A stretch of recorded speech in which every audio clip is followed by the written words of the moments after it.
You are listening to the Milan Weekly Podcast, the English voice of Radio Rossonera and Milan fans all over the world.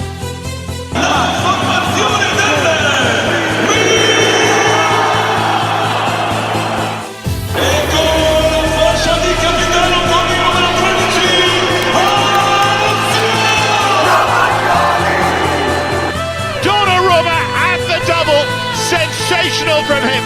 Rafael Leao produces a moment of utter magic. Teo Hernandez al volo! Teo Hernandez! Ancora lui! Una meraviglia! Ibrahimovic! Zlatan Ibrahimovic! Fuori classe assoluto!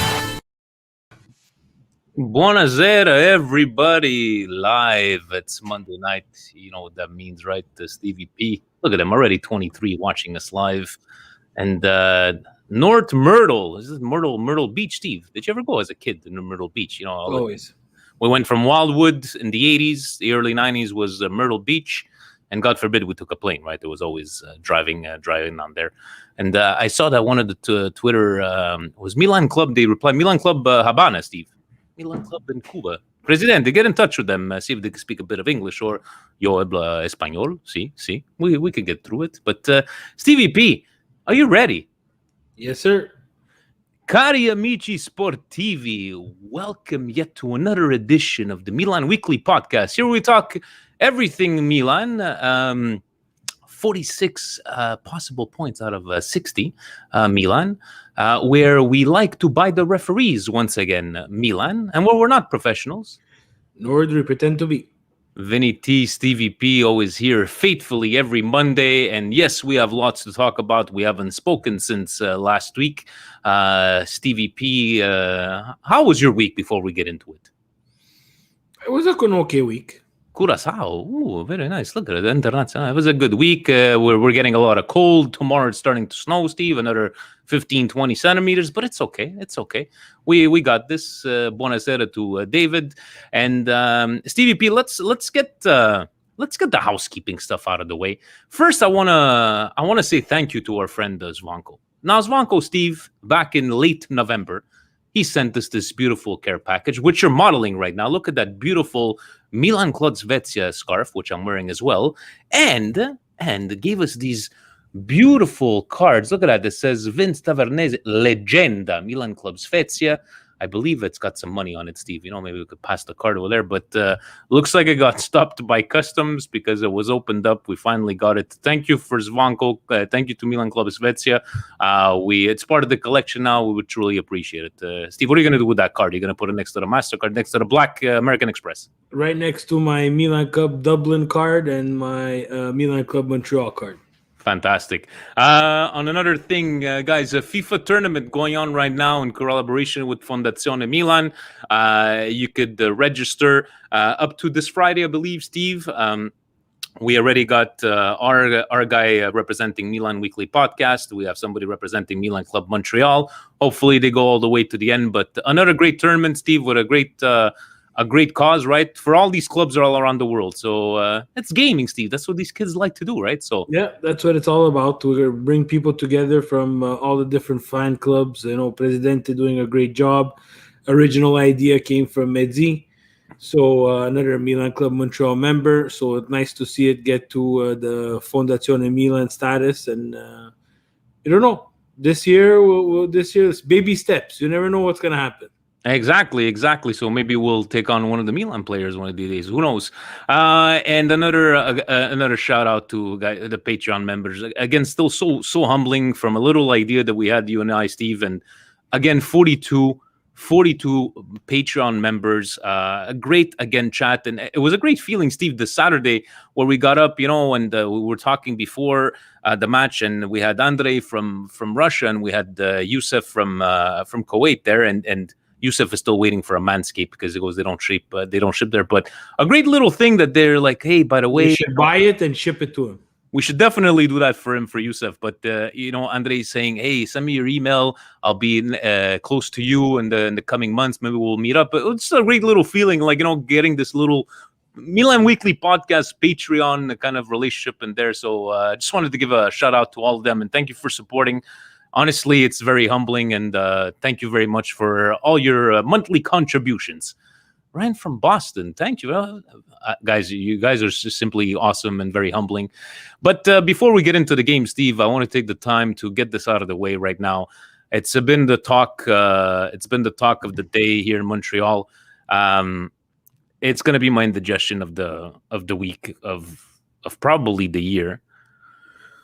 Montreal has announced that they will not participating in the World Cup of 2026 because it's too expensive, Steve. So what we're reading, from 50 million now it's 103, and the government is not going to give money for this. So once again, Steve, great opportunity for Montreal. Let's be honest. We've been living in Toronto's shadow for the last 30 years. Montreal was always the number one city back in the day. Toronto's took over. But here, we're more concentrating on putting money for the language police. We got to protect the language. But God forbid we put some money into something that the world is going to watch. The repercussions of having, whether it be 2 or 3 games in Montreal for the tourism and everything. So you know what? It's really pissing me off. I could understand. I'm not going to pretend to understand the logistics of the money, but if they really wanted to do it, Steve, they would find this $100 million. We're not talking. I think it was who was there on Team 690 saying this is not the tournament that sound Claude Robillard here. We're talking about the freaking World Cup, and any excuses not to make this happen. I think it's a real shame. And I don't know, Steve. I don't know what your thoughts were of hearing that. I said it from the beginning. Montreal, if they were going to be a city, they needed to invest money into the Big O. To be very honest, you, Vinny, I disagree. I say if I had to welcome the world to the Big O with no renovations, I'd rather not welcome the world to Montreal. 100%, Steve. You're telling me that it's going to cost $100 million to renovate the Olympic Stadium? How much money would tourism? I don't know. It does. You can't calculate it that way. It's not calculated that way. It's a myth. A lot of cities have lost money hosting the World Cup. This is not even us hosting it. We're co-hosting it. It's just disappointing, Steve. It's disappointing, yes, but that's just that has nothing to do with the World Cup. That has to do with what this city wants to do. And I agree with you. You want to put money to the language police. You want to build bike paths. But then when it comes to opening up the doors of Montreal to the world, we don't have a stadium, unfortunately, that can host a World Cup event. But we did lose over $200 to $300 million on that Formula E that they thought it was going to be a big hit in Montreal. But that's a discussion for another day. That's again the thing. But in the end, you have to realize that we don't have. That wasn't building something or renovating something. That was the streets of Montreal. Still lost money. Yeah. But guys, let's face it. Montreal does not have a stadium to host a World Cup event. I would honestly be embarrassed to welcome the world to the way the Big O is set up. Yes, in the state that it's in. But anyways, it's still disappointing. But let's get into it. Stevie P, I did call this podcast Donkeys, Voodoo, and Rigore per il Milan. Let's get it out of the way. Last Wednesday, quite the eventful game. Ended up losing 2-1. I wanted to take, it started off well. We were starting to play. We were playing okay. Inter was Inter. I'm not going to take anything away from them. But, shit hit the barrel. And just before halftime, for whatever, you guys saw the video. You guys saw what they were saying to each other. I know the story is from supposedly when he was at Everton, and the whole voodoo thing is that he heard the rumors going around that his mom was somewhere in Africa, did a voodoo seance, and they were saying he had to sign for Manchester United. People calling him a racist about this stuff, and people came to his defense. But Steve, I don't know if you agree with me, but shouldn't both players been sent off at halftime instead of just 2 yellows? What do you think? No, we're becoming a snowflake society. Okay. This is all because of social media. Guys, there's worse things that are probably said when the crowd is in the stands. Both players were just going at it. And you know what? It's good. This is something that I liked from the derby. It's getting back to the way the derby should be played. No more picking up people off the floor. No more hugs. No more exchanging jerseys. The derby is the derby because it's 2 teams from the same city fighting it out. There was no racial stuff. There was just two guys going at it, and just let them play. I love the banter. I'm with you with that one there, but they just made it a lot more than what it's. Now they're saying they're going to open up an investigation with the FIG. Yeah, because this is the society that we've come to right now. Now it's building momentum, right? It's building. It went from something that was supposed to be said on the pitch, left on the pitch, and finished on the pitch. Now, unfortunately, because the newspapers have absolutely nothing to write about, and they want to make this into a humongous story, because, of course, it's someone from Inter and someone from Milan. There's no one there from Juventus, magically. There's no investigation that's going to be open because they falsified the tests for Luis Suarez to pass his Italian exam. No, that's okay, Steve. That's going to pass. Yeah, so that's going to pass. This is the frustrating part for me. Italy, unfortunately, has become scared of the Agnelli family. They're not scared of Sun Ying. They're not scared of Elliott. They're not scared of the freaking foundation. They're not scared because those people don't pose a threat to what these people have to live through on a day-to-day. The Agnelli family, through Fiat, we all know it's not hidden. They are the economic backbone of Italy. If not the backbone, they're very close to it. So there's some connection to the Agnelli family somewhere through the newspaper, everybody's scared to write something negative about Juventus. So what do? They take something that happened on the pitch between two players. Was it exaggerated? Yes. Should it have been much less than that? Yes.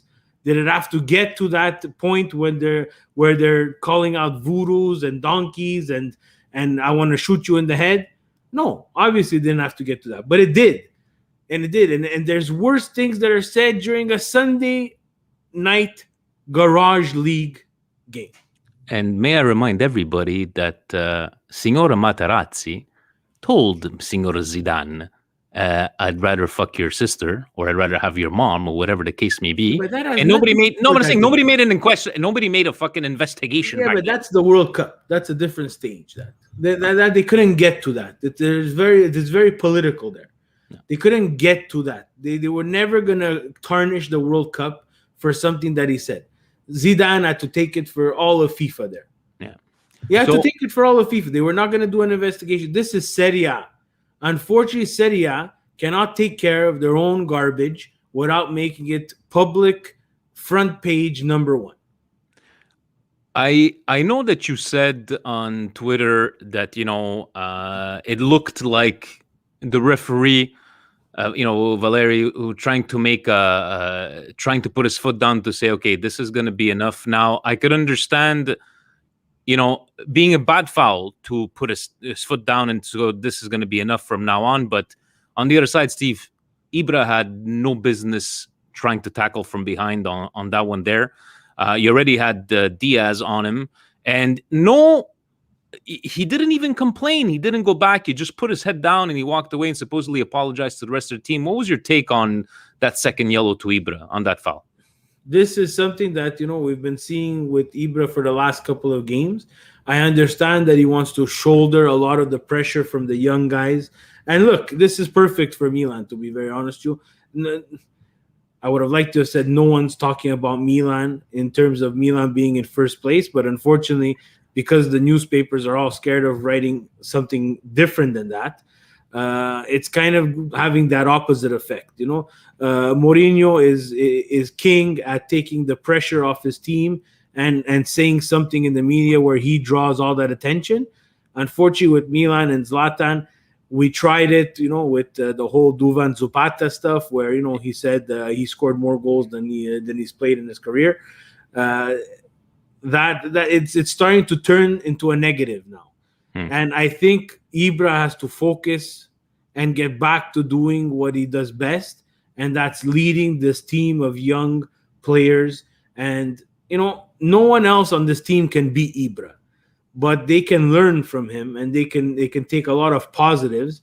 And I think against Inter, he got into that scuffle with Lukaku. And to be very honest, of the two, I was very surprised that it would be Ibra losing focus, because if you look at that scuffle, you see that, Lukaku's irate, right? We've never seen him like that. We see him; he's uncontrollable. Yeah. And I thought it was going to be him who was going to lose his cool. It's a stupid tackle. Unfortunately, the ref was in we're going to call it position to make that call. But the ref too, he has to understand that the ref is there to manage the game. Yeah. The tension is high. The game is tight. There's no reason to give that yellow card. There's no reason. It's not a malicious foul. It's not a tactical foul. It's just a foul. And, that's what pisses me off about the ref. He did a good job, I think, as much as he could have done, because, they're only a couple of people. They're only 4. I think he did a good job to call the half when he called the half, because it might have got worse if he would have left him on the pitch.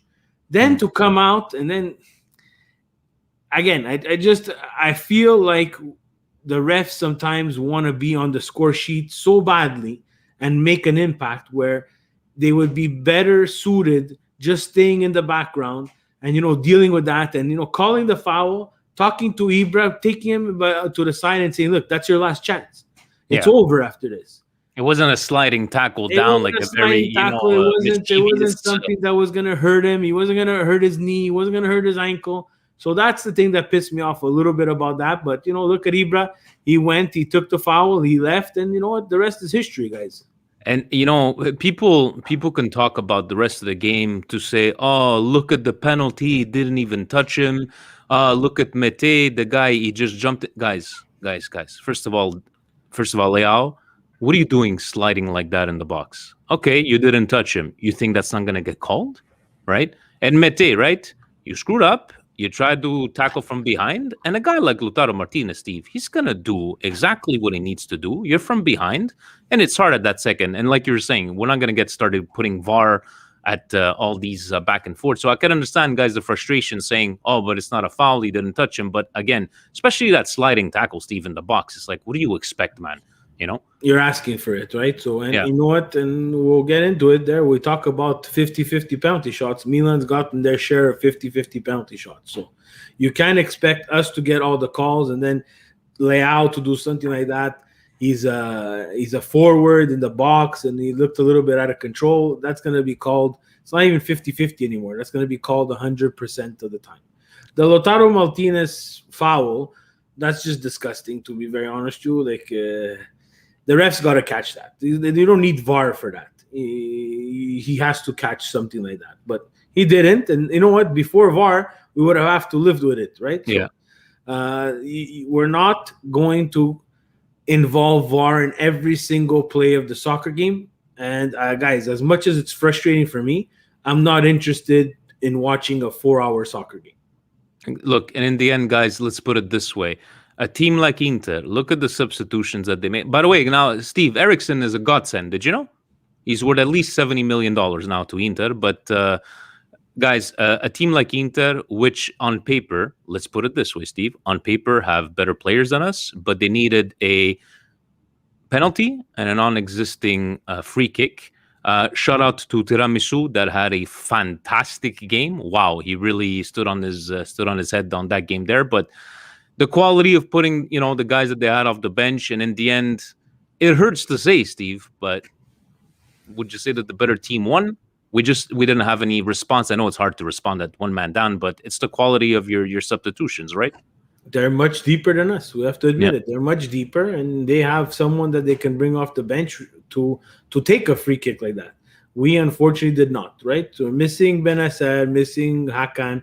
Again, we're not going to make excuses for that. I would like to see, best squad against best squad. I don't think it's going to be the same type of game. Are Milan going to win 100%? Absolutely not. I don't know. If I would have known, I would have bet my house. But for me, my indigestion is going to be this. For every Milanisti out there who, after that game against Inter, said, it's just Coppa Italia. I don't care about Coppa Italia. Guys, that's really sad because it's not like we're the past 10 years we've been winning trophies. Again, we've said it, and I'm going to repeat it again. My priority, top 4. After top 4, if we could challenge Scudetto. After that, guys, it's Europa League, and then there's Coppa Italia, right? You want to win a treble, you need to have Coppa Italia, guys. So everybody who says, "Oh, Coppa Italia," it's basically you're saying, "I don't care about the treble." And it's a trophy, Steve, and for the mentality of the team to have beaten. It's a trophy. There's a lot of soccer being played, right? And yes, there's a lot of soccer being played, but that's the trophy that belongs to the league that you play in. It's part of the 3 trophies that you need to win a treble. If you win Scudetto and you win Champions League and your last game is Coppa Italia, are you going to care about Coppa Italia?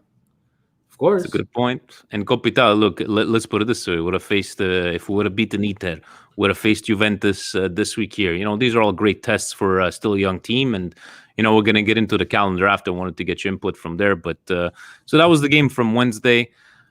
Steve, on Saturday, rigore per il Milan. I would just like to ask everybody that's saying that we buy referees, because we do have money to buy referees now. Please explain to me, help me understand which of these 2 penalties, Steve, were 50-50. The guy playing volleyball in the box, or was it the holding like of all the news I've seen, all the referees are on panels and they all said it.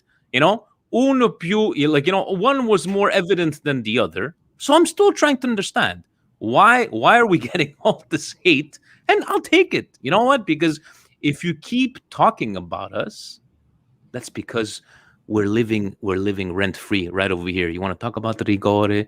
You want to hate on Milan because you have no idea how we're in first place, and you want to blame it on penalties? Sure, we'll take it. We got big shoulders, right, Steve? But it's not even. I know the game Milan, wasn't free, no. But it's not even on Milan though. It's not Milan calling for these penalties. This is a game. Again, the same way the ref needs to manage the game, he needs to manage these calls. These are calls made by the man who's in charge of managing both teams on this pitch. There is going to be VAR. There is going to be calls that are not 100%. Are Milan getting most of the calls in their favor? Guys, you have to be honest. Yes, the calls are in our favor. We've had the some, thing yeah. is that they're not Milan who are making these calls. It's referees. There was a tweet today, and I think we're gonna get to it when we go to the Ask Vinny and Steve hashtag about hitting the woodwork. So. Yeah. And people are telling me, and they're sending me things. Roma is the best at scoring 3+ goals, and Inter's the best in Europe at scoring games at 3+ goals. I don't care about that stat, to be very honest, Joe. You could be the best at scoring 4 to 5 goals. What I care about is where I'm at in the standings right now, and right now we are sitting at the top of Serie A. And learn to love it right now, because you know what? It is hard to believe we're still in first, and it's not because of fucking penalties. Yes, Steve, I'll agree with you. And we've said it. There was a couple of calls where okay, that's squint. But against Bologna, what do you have to complain about? Now, we will talk about the performance of the game, Steve, because it was a very long time that I didn't feel stressed in the last 20 minutes of the game. It felt like I was watching a game of the yesteryear. It looked like we took our foot off the pedal. Now I could understand we could talk about players and this and that, but did it feel like we let Bologna back into this game, especially after they scored? How did you feel about not the prettiest of games, and probably would you say our worst performance? It's not only that we let Bologna in this, we gave Bologna lifelines throughout this whole game. Yeah. If it's not for Donnarumma, this game doesn't end 2-1. Let's face it, guys. He was our most important player. He was the best player on the pitch. And, he made 2 key saves. And they're talking about him on Sky and all the newspapers. He's becoming one of the most feared keepers in a one-on-one situation because he makes himself so big. The problem is that, If he's becoming the most feared in one-on-one situations, that means Milan is letting in quite a bit of chances one-on-one. And we don't need that. Because against a better team on Saturday, we lose that game. Yeah, no, that's definitely true. But we can look at it as probably not the best performance of the last year. We did let Bologna come in, but Steve, we've hit this kind of little lull, right, in the last maybe month or so, but we still managed to stay first. So in the end, we all said it. You can't be always on the rise, right? Every team goes through it, like your highs, your lows. We're not the Invincibles with the 58 games unbeaten streak, but we're still first. We still have those 2 points. We got a derby coming up on the 21st of February, and I wanted to ask you this, and we're going to get into the performance of the players with the questions on Twitter and Patreon, but I wanted to ask you, Steve, how much is the calendar a factor in us being in this position? And I'm going to elaborate. You saw at the beginning of the season, as soon as it started, you had your big matches, the Juves against Inters and this and that. And it seems like us, they were kind of spread out, right? And we've gone against these smaller teams and managed to, beat them. And how much do you think the calendar has an impact on us being 2 points ahead after 20 weeks?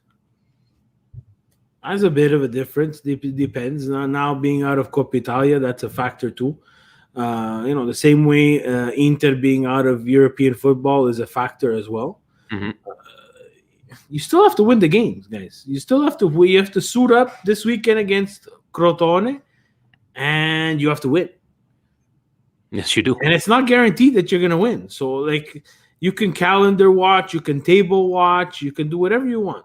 There's 38 games in the season. The teams that do the best in terms of winning the most and dropping least amount of points will win and will qualify for Champions League.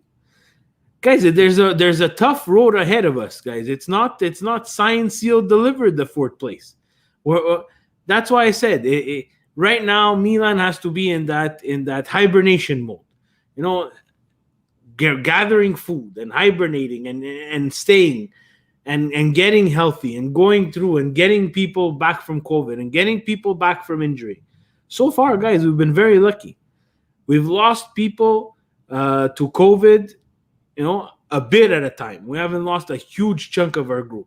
We've lost people to injury, and people have stepped in and performed adequately so that we wouldn't drop points. We got screwed against Juve. We had to play Calabria in the midfield. Atalanta, we're not going to talk about that game because we just didn't show up. Yeah. But, those are things that people are forgetting, right? Like those, you're forgetting that we beat Inter in the derby in the beginning of the year. You're forgetting that we beat Napoli. Roma barely tied us. Guys, these are all wins against top 6, top 10 teams that we had to get through with whatever situation we were dealing with. So you can calendar watch and you can look at, they're playing them. The important point is that you take care of your business. Milan has to learn and has to be able to take care of their business. We have no control what happens in the Inter game. We have no control what happens in the Juve game, especially when they play one another.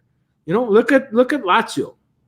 Lazio this week, after losing to Atalanta in the Coppa Italia, demolished Atalanta. That's because these teams, Steve, they only play their best football against us. Did you not notice? Atalanta played a perfect game. That's not true. Atalanta's been playing well against their team. We made Atalanta look like they've played their perfect game because we didn't show up. As much as Atalanta's good, Milan just didn't show up for that game. And Juve, we were in the game. We were just missing half an hour's worth of effort. But we were still in that game against Juve. Imagine, we're not a full squad.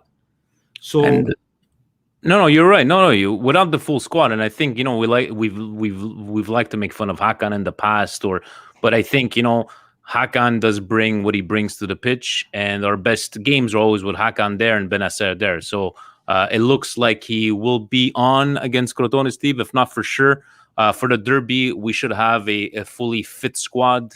Maybe Kier not, but we'll talk about Tomori a bit later. But no, you're don't let these teams get into our heads, right? Let's like if they want to keep on talking about us, talk about us. I don't really care.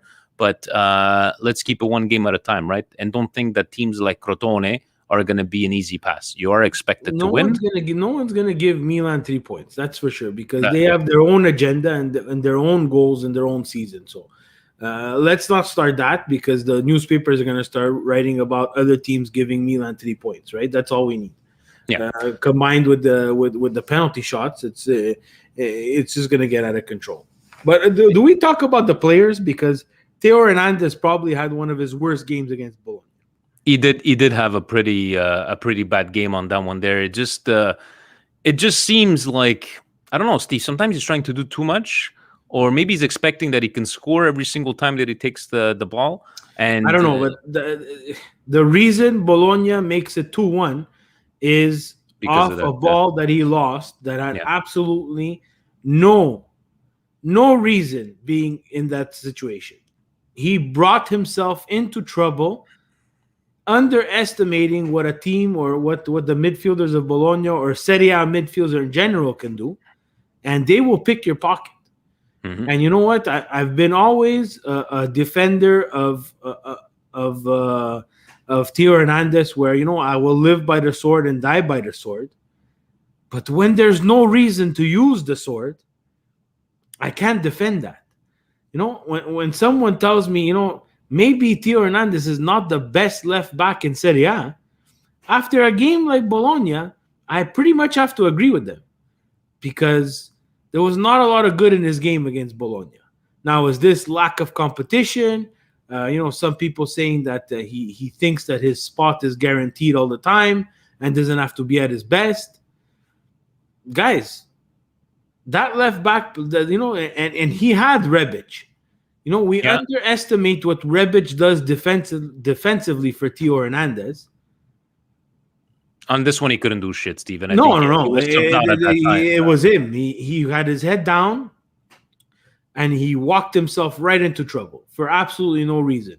Where we were 2-0 up, we could have controlled the game, another clean sheet, and we made it difficult for ourselves in the last 20 minutes for no reason. Very well said on that one there. But, like Paul is saying, Hernandez has to improve defensively, and there's no shame in that. He's still very young and excelling going forward. But he's got to keep his his feet down onto the ground, right? And, we're just expecting, let's get back to the Theo that we know. And, again, guys, let's not let these pesky little teams get in our way. We got this. And, Steve, speaking of pesky little things, back in the day when you were like, let's answer this YouTube comment there, stupidity from Calogero. Rebic is a bidone. Like the other guy that said that Rebic is a dog shit last week. Yeah, exactly. Rebic is a bidone. Calogero, go check how many goals Rebic has since he's joined Milan. Then go check who else has the same amount of goals after joining Milan. Then talk to yourself and think about watching the game like a soccer player. Not like someone who's playing a video game, like a soccer player. And say, you know what? Is he perfect? Absolutely not. Does he give 110% every single time he steps on the pitch? Absolutely yes. And who was there, Steve, when we had no strikers and we kept on winning and everything? It was Rebic. And people always not scoring. You don't understand what he was trying to do. The other things, if we could say, we've been always saying Castillejo gives 150%, but he's absolutely useless in the final third. Okay. Now we have Rebic, who gives 150%. And you know what? He's actually not that bad in the final third. Is he perfect all the time? Absolutely not. No one is. I didn't see anybody else running for that. Did you see how he set up on that penalty, Steve? That he ran, but he crossed the box exactly as Ibra was taking that shot. Yeah, he must be dog shit, and he must be no bidon, Rebic. But just comments like that. You have to watch the game for what the game is and what the player does. if he doesn't get on the score sheet every single time, someone like De Rossi, I'll give you a perfect example. Someone like Daniele De Rossi didn't get on the score sheet much. But the things that he did to help other players succeed, to help Totti succeed, to help all the other players at Roma succeed, off the ball, marking people, those are not statistics, guys. You will not read that in you won't read that when you get the FIFA card for Daniele De Rossi. It will not say he man-marked X player for 90 minutes and didn't make him touch the ball.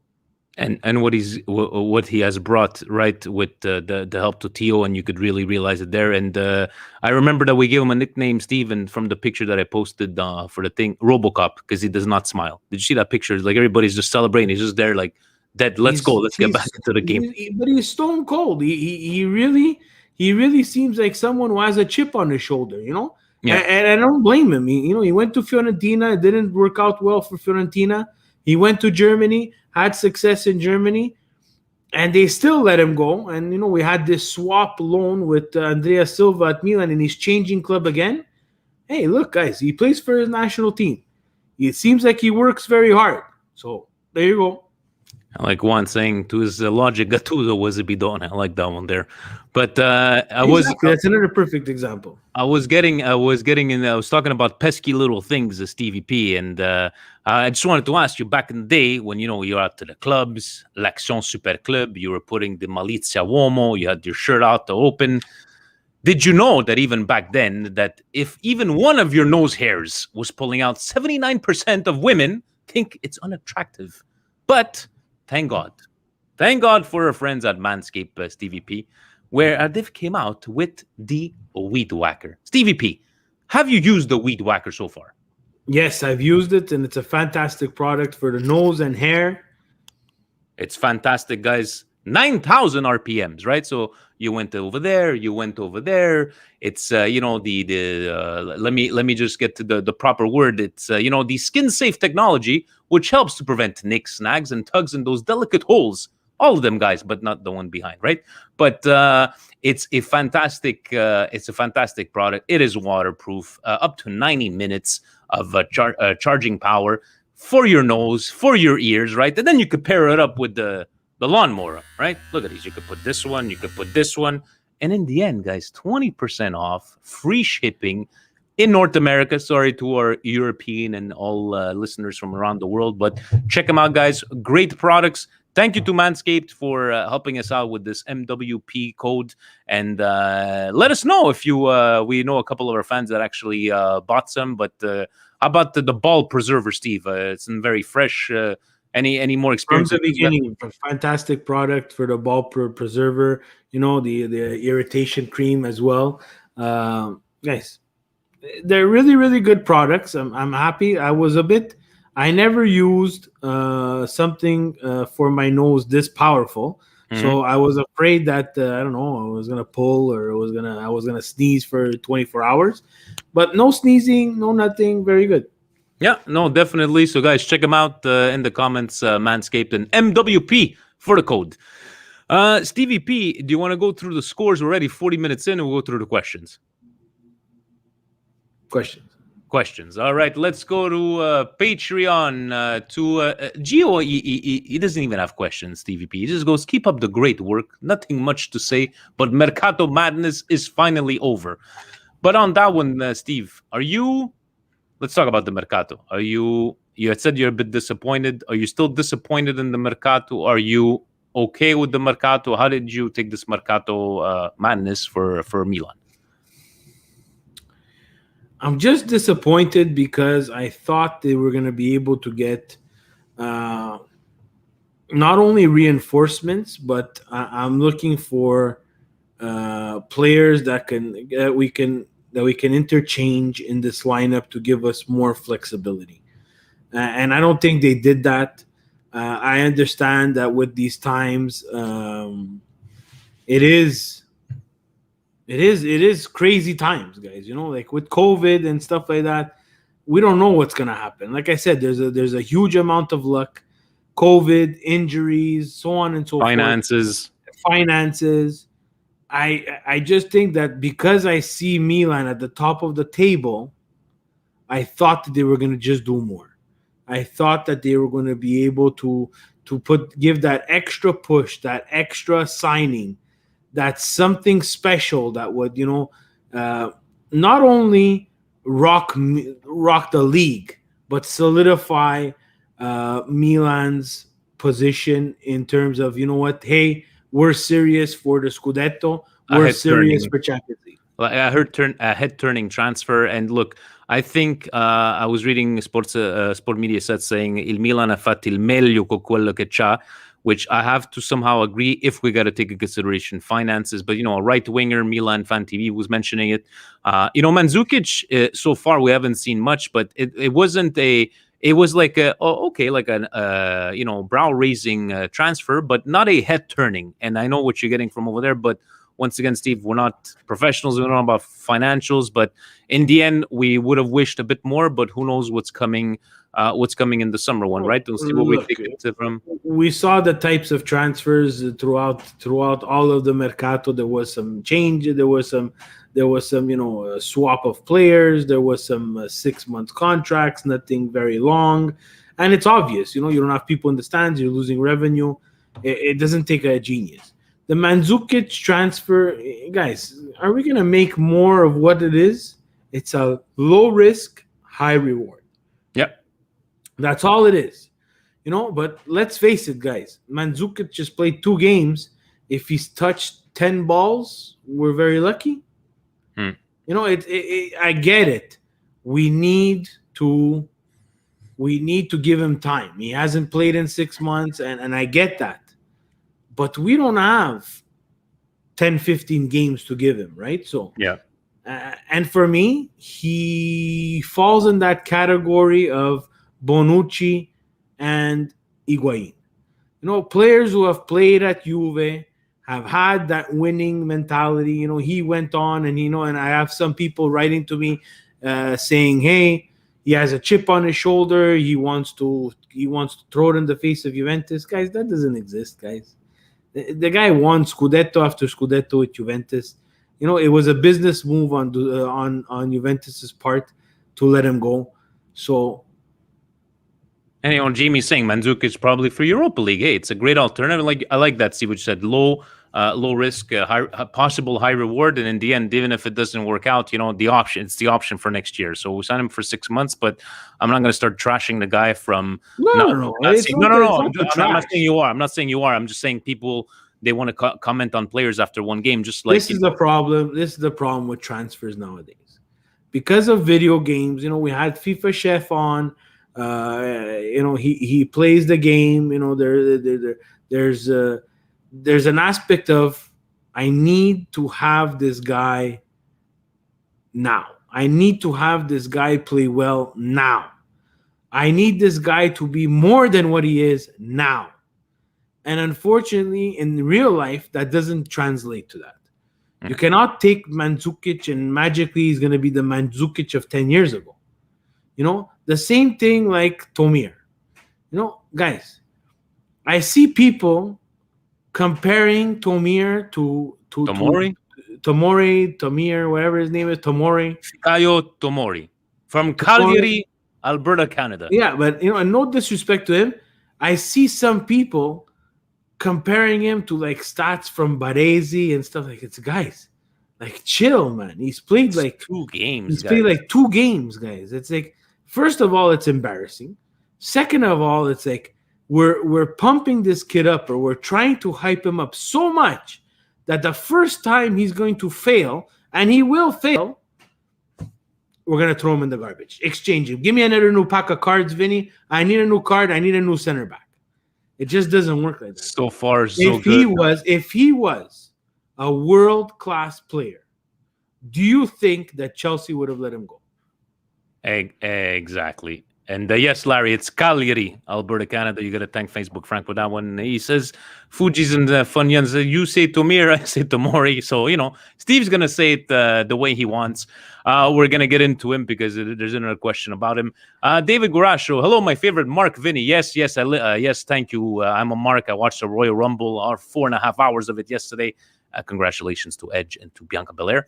To Vinny and Steve, you think Zlatan was right to lash out at Lukaku and then his decision led to a red card causing us to fall to 10 men and eventually lose the game? You think Pioli should maybe make Zlatan sit one game on the bench and start Mandzukic and bring him on afterwards as a statement to say, yes, you are Zlatan, but no one comes before the crest of Milan?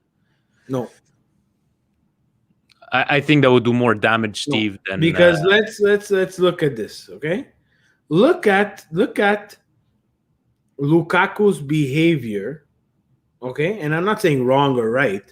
I'm just saying Lukaku was walking around, slapped Salamaker's hand out of his face. I think someone wanted to just give him a hug and say, let's chill out, and he pushed him down. It's like at a certain point, I expect it from Zlatan because of the persona. Mm-hmm. To be very honest, you guys, I'm disappointed in guys like Kessie. I'm disappointed in guys like Romagnoli, especially Romagnoli, who did get knocked down. To not have more of a, hey, know your role, Lukaku. It's enough. I get you're bigger. I get you're badder. But, hey, guys, we're Milan, and you know what, Lukaku? Know your role. And Zlatan took it to that level of how much can I annoy this guy, which I personally love, to be very honest, Joe. I want to know what is your breaking point. How mad can I get you with an absolutely stupid comment? Leave out race, leave out all the negativity, but I will make fun of you till you explode. And he got him with the exact level of annoyance that just made him snap. And that was beautiful, guys. That was just, he went wild, and it was amazing to watch. So no, and I don't think Ibra. And by the way, Calogero, you know what? You want to be a troll? I'm not even going to pay attention to your stupid fucking comments, because you know what? I got my friends and fans on the comments, and they'll fucking take care of you, pizzi merda. Anyways, next question from over there. We got Paulie. Good evening, Vinny and Steve. How impressed have you been with Tomori since his arrival? He has gone straight into the team and looks very comfortable considering he hasn't played at Chelsea in this season. I know it's only early days, but it looks a real bargain for 30 million. What do you guys think? Forza Milan. So we did touch base a bit on that one, Stevie P. And I know it's only been a couple of days, and I know I saw a couple of tackles, and I just kept on saying, saying Stevie P is going to like this Lumberjack 2.0. I liked the roughness of him, but again, very too soon to talk. But I don't know, Steve. Do you think if he can, let's say we see this performance for 8 out of his 10 games, right? 30 million would be a bargain, would it not? Guys, 30 million is a lot of money, and I need to see more of this player. I cannot tell you that 30 million is a bargain after 2 games. There's a lot of things that could happen, guys, you need to be patient. Again, I'm going to repeat again. Do you think that if he was this world-class defender, that Chelsea would have let him go, or Chelsea wouldn't be playing him right now? Because right now Chelsea's playing Thiago Silva. Okay. Yes, I get that, but let's say an example like Dalot, right? And you know what? I don't want to defend Chelsea too, because Chelsea is known to let go of talent, guys. Yeah, because definitely. Chelsea's model is different than anybody else's. Chelsea's model is basically let's buy everybody and let's loan them out to any club that's going to want to take them. And once we loan them out and we evaluate them, let's take back any of those high-priced talents, and they'll let them go. Jamie says Salah. They also had Lukaku. They had De Bruyne. You understand? But to to do that, you need to win. And they did win. I'm not saying that they didn't win, but could you imagine Chelsea today with Salah, De Bruyne, and Lukaku? But, the fact that, like I let Dalot, and I was saying Dalot is an exceptional player, but, like a dry loan, there was not even an option to buy. And the fact that we have this kind of option to buy kind of opens up. Maybe, like you're saying, Chelsea buys everybody.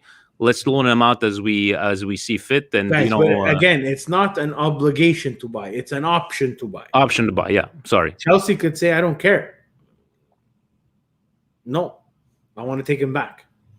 That's true. So they we can't get too excited. In that contract, they'll probably have that first right of refusal on buying him, right? And if they say no, he becomes like all the other dry loans that we've ever had. The Bakayoko experience. We have Diaz from Real Madrid. So let's take our time, guys. And I'm just saying it, you guys. Everybody's free to do what they want on social media and post what you want. But just be careful because, it's not a video game here. Yeah. He's not going to – you can't invest money and train him for him to become better faster. They need to have some time to develop. Taking it over to the Twitter machine, Stevie P, Vincenzo Mancini asking, and he put the little video of a guy walking into the Milan store. Ma qua vendete rigore, whatever. So he's like, PKs to two well-earned PKs to help Milan guide to another victory this past Saturday. Are you two at all concerned that the arbitri will start to avoid making the correct decisions in the box due to all this media scrutiny revolving Milan and the 14 penalty kicks this season? Steve, that's a great question, right? That's a fantastic question. And it will.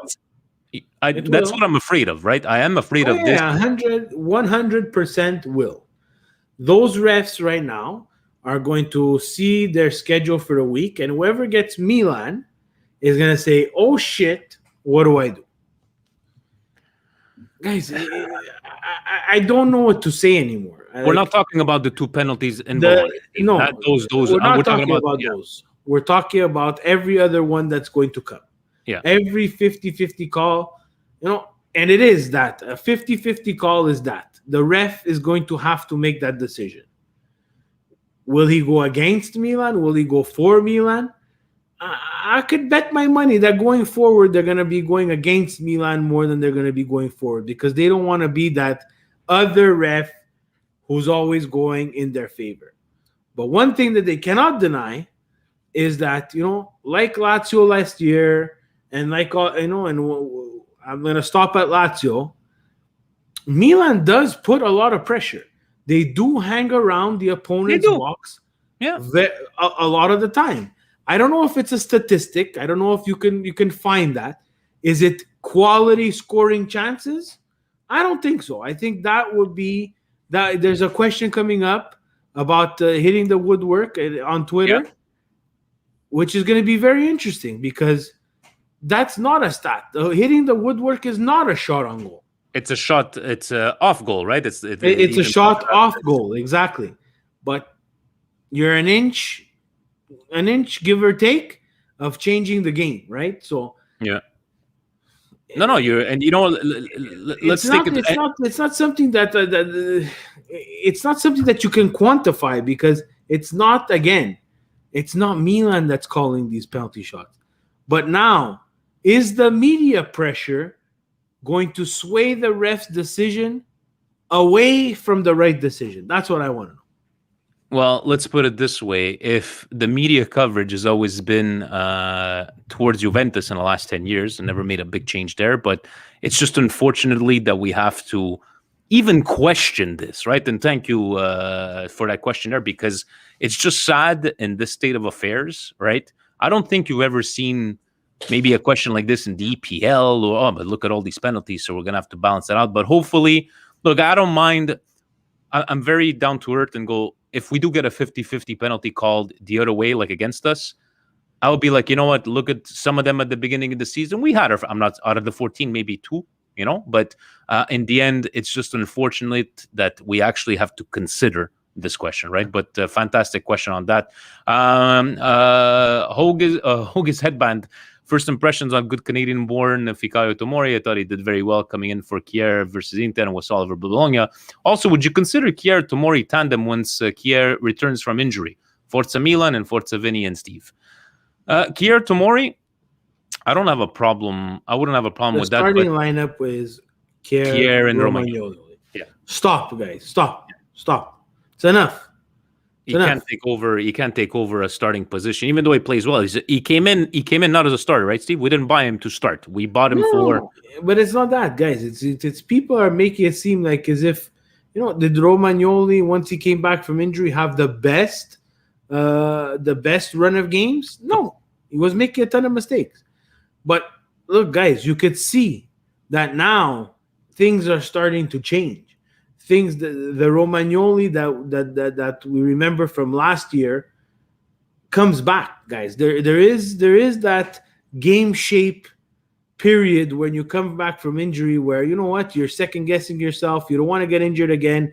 There's that thought in the back of your head: will I get injured again? Will I not get injured again? Getting used to playing with Kier again, Kajar. But no, I like it from there. And these buys, Steve, have been to reinforce the bench, right? And the way we've been handling injuries, at least they're not elite, substitutes, but so far, so good. And to that question, Steve, coming from our fellow Milan Club Montreal member, Gigi Lapadat, Milan hit the woodwork 16 times so far, number one across Europe. Would the team get more credibility if those chances materialized? Of course. This guy's 16 in 16 20 games. times, guys. That's another 16 goals. We joined that fantastic stat of Inter and Roma always having to, score 3 goals, or they're the most people to score 3 goals in all of Europe. Add 16 goals to Milan's total, we joined that club. I'm going to go with, we hit the woodwork 16 times. How many times did your team hit the woodwork? Imagine we would have, we came through a great streak. Imagine we were like 7th or 8th and with this kind of stat, by the way, these 16 goals. So if we have 16 woodworks, we've had, all these penalties. It just shows, like you said, Steve, are we saying that they're quality chances inside the box? Not all of them, right? But we're attacking. We're going towards the long ball to Ibra. He's holding that ball. So in the end, guys, think about it, 16. And I'm sure that some of those games had multiple ones. I remember that time, was it Çalhanoğlu that hit 2 of them in the same game and stuff like that. But it's a quite remarkable, guys. We've been buying woodworks as well. We've been buying referees for penalties, and we've been buying the woodwork as well. No, we've been hitting the post on purpose. Oh, that's why. Okay, so we can balance it out, Steve. Is that what you're saying? It's the same way that Ibra continuously wants to take penalty shots so that he can miss them on purpose and say that we didn't score from the penalty spot. We scored from open play. Thank you so very much, Steve, for opening up our eyes to all this conspiracy that's going on at Milan. Guys, honestly, everybody, let me see if there's any other questions. No, that's it, guys. And I told Steve today, I love these kind of shows where we don't have that many questions. We get to talk a lot more. So thank you for that. I know I had said a little bit about an indigestion, but I do have a little indigestion about Serie A. Mr. Il Zingaro, as they call him, Mihajlovic. Mihajlovic, you're a fantastic guy. Guerriero. But can you stop with if Ibra was at Bologna, if Ibra came to Bologna, it's enough. Like now, what did he say after the game? We didn't deserve to lose. If Ibra would have came, we would have won 3-0. What does that say to your players? It's like, I don't know. I just find it's redundant now. You always mention it. I find he's saying the truth. You find he's saying, but why is he mentioning that? And thank you, Milan fan Macedonia. It worked great together the way it is. I find he's saying the truth, and I can appreciate that. But Steve, why again mention? Yeah, but if Ibra was in this team, why do you even say my team is not good enough? If Ibra was on this team, we would have won against Milan. You can't say stuff like that. I'm sorry. You can. No? You can, and I encourage it. I encourage it because sometimes your players need to hear the truth. Because you cannot have two clear-cut chances against, okay, I'm going to give it to one of the best goalers in the world and not come out getting a goal. I get that, but not to bring it up to Gigio stood on his head if we would have faced another goaltender. But it's just that it just feels like he mentioned Ibra like on a weekly basis. I just found it, to me, that was just like, okay, it's enough now. The Ibra talks to Bologna. I know you guys are good friends. I encourage it. Anything you, Steve, indigestion-wise, I don't know if you even saw that Gattuso that came out and he's basically headed up to here, even with the press, and he's like, you guys are not letting me work. No, not an indigestion and not something that's a feel-good moment. I would just like to, welcome our fellow Inter cousins into the fantastic realm of ownership problems. Did they get paid, the Interistas, or? Apparently, they're still trying to work that out. So it seems like we need to talk about this there, but it's not something that I wish, but it's something that I wouldn't want any team to go through that. But unfortunately, they're gonna understand that it's a reality of the game right now, especially when having a foreign owner. Now, imagine they had an actual foreign owner. Tuhir sold to who? Yeah, Tuhir sold to Suning. Suning, yeah. And now Suning is trying to get more investors. Suning either wants to get more investor, and the investor was BC Partner. Yeah, that's it. But they rejected that, so they're looking for something else. But the whole thing is, again, it's political, where because Suning is from, I think it's China or it's Asia. They do not, the actual government does not want them to pull out money to invest into something foreign. So, I'm welcoming them because, a lot of Interisti laughed at Milan fans when we went through our own problem. And rightfully so. Let me tell you that. Rightfully so, because it was Milan situation was a disaster. We got fooled. We got fooled, and we got fooled. Right? Yeah. But Inter now, you're gonna have that little stress in the behind you of you don't know what's going on anymore. And that's the most disgusting part of a fan. For myself, I could speak for myself. Yeah. So I welcome you to this ownership problem bullshit that you have to deal with. How much is Conte getting a year, Steve? 10? That's 12 million a year, guys. A Brioshki of the week, Steve. I gotta give it to Theo with his Twitter post. It was an Instagram where he put like all the players in front of Ibra and he's saying like, God being protected by his soldiers. It just felt to me like the unity in the team, right? And the way it was going. I just liked that picture, and I just liked seeing like the proof of the unity in the actual team. And a special shout out to, can we have a moment of appreciation for Il Presidente? How good is Frank Kessie, Steve? How freaking good is Frank Kessie? He's Team Frank. He's just I'm very impressed. The thing with Theo Hernandez, to be very honest with you, I'm gonna disagree. Okay. I don't want to see that shit. No, I don't want to see that shit after I lose a derby. Put your fucking phone away. It wasn't after the derby. Away. Yeah. Put your phone away and move on to the next game. There's a time and a place. And I'm all for what they do after they win a game or or in the locker room having fun. But after you lose a derby, it was a couple of days after though. I'm still not on board with that stuff. All right, I don't have a problem with your opinion on this one. Did you see that, Steve? We didn't fight over each other's opinion. No, but it's just that if I would have won the derby, take as many pictures as you want. I couldn't care less. But I lost the derby and the Coppa Italia. I'm not in there anymore. The snakes go on. I stay home. I'm not into that. Juan wants to know, Steve, did you listen to Leao's album? Absolutely not. I will not listen to that. But anything else, Steve? A good moment for you? A feel-good moment? Anything coming to mind? I have no feel-good moment this week. My feel-good moment is 3 points, and we're still top of the table. And we're going into February, guys. and sticking it to COVID for that's you got to be very proud of. Even like now, you're like a week, you're full of energy, you're ready to go. And I came by today, social distanced. You brought me my coffee outside. I brought you your little package. So hopefully, guys, one day we won't need the StreamYard anymore. Well, we'll still need the StreamYard, but you could be sitting here next to me because nothing does it better. When was the last time, Steve, you were here? Is it going to be a year in March? Almost going to be a year in March. We closed down the 26th of March the stores, so I think maybe a couple of weeks before we'll have to take a look there. But let's hope it happens sometime sooner than later. But guys, before we go off, this Vince, you know what? Let's touch base. You know what? Even though we're over an hour, I know every time we've read about Steve these contract extensions, everybody seems to be not siamo alle dettagli, but everybody's on a positive. Everybody's on the positive outcome. Are you worried?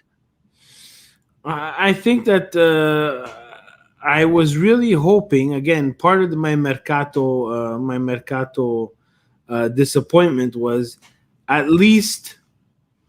maybe at least one get resolved in this winter Mercato. I know it's a bit hard to extend, but at least get closer to what we are. You know, there's still I'm afraid we're going to get to a point where it's going to be that perfect storm. It's going to be, you know, Milan in the hunt or in, let's say, 2, 3, 4, second, third, or fourth spot, and then having contract rumors come out, combined with, you know, whatever stupidity the media is going to write. I feel like it's going to be that perfect storm, right? And it's going to add pressure where we didn't need it. Now, could it be that Maldini behind closed doors has those contracts ready and they're just missing a signature? Yes. Possible. But I would think, you know, Hakan needs to be resolved. And if not resolved, what's the plan after that? Gigio needs to be resolved. You know, Gigio first. I'll go back and say I was wrong. I think he's very important to Milan. I think, you know, I've always said that if they had to sell, he's our most prized possession and would bring in the most. And we would be able to replace him, yes. But, you know, looking this season and how he's growing as a keeper, I think in maybe 2 to 3 years' time, he will be the best goalkeeper in the world. I like it. And the message to Milan Club Cuba: se habla inglés, contate Presidente Montreal Club Presidente por far Milanismo worldwide in inglés. Huh? Not bad. Not bad. Thank you very much. Thank you. Con la cerveza y cigarro cubano, mi Sí, amigo. muy bien, muy bien. Muy bien. El mojito, Stevie P, el mojito. But guys, thank you so very much. We do have, I think Sunday, Steve, is it at 2:45 the game? I believe so. Yes. On 2:45. We'll be on an hour before, myself and the patrons, to chat it up. Thank you to everybody that's been joining in. It's always a great conversation. And we got everybody still commenting, guys, still over 60 people live viewing. Thank you so very much for the listens, the views, the support, everything. And any closing words, Stevie P, for our beloved listeners and followers? Manage your expectations. Be responsible on social media, guys. You know, don't look like an idiot and post things like Tomir equals Baresi or greater than or the Tomori, same as Tomori, my Canadian brother. That's about it, guys. And thank you to the ones, Facebook, Frank, and the rest taking care of the trolls. You know what? If we're getting trolls, it means we're getting popular. But hey, who am I to speak, right? Ovunque e sempre, gentlemen. Forza Milan! And ladies. Ciao.